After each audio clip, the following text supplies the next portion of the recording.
Hello, my lovely students. How are you today? I've just made myself some tea and I thought, why not share 15 powerful words with you?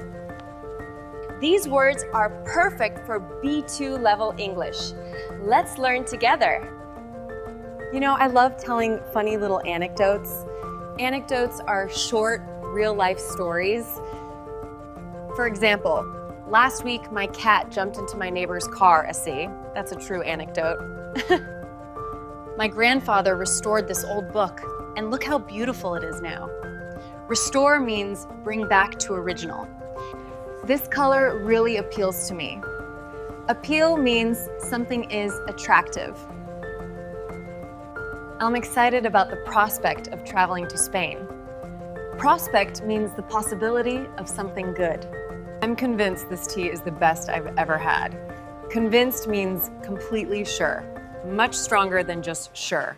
Last night, I chopped onions for dinner. My eyes were crying, of course.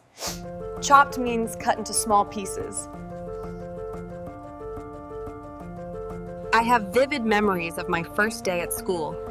Vivid means very clear and detailed in your mind. They constructed a new library near my home.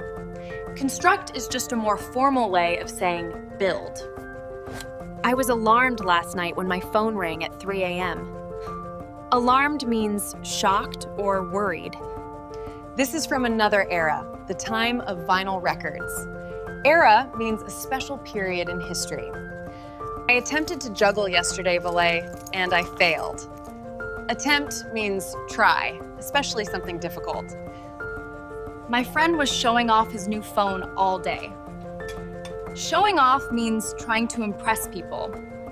My friend promised to help me move, but he didn't come. He let me down. That means disappoint. And finally, feel good. For me, a sunny walk with friends is a feel-good moment. It makes me happy and positive. Well done, my lovely students. You now know 15 amazing B2 words and phrases. Remember, English isn't just about studying, it's about enjoying the journey. Keep practicing, start confident, and I promise, it'll be a feel-good experience. See you soon.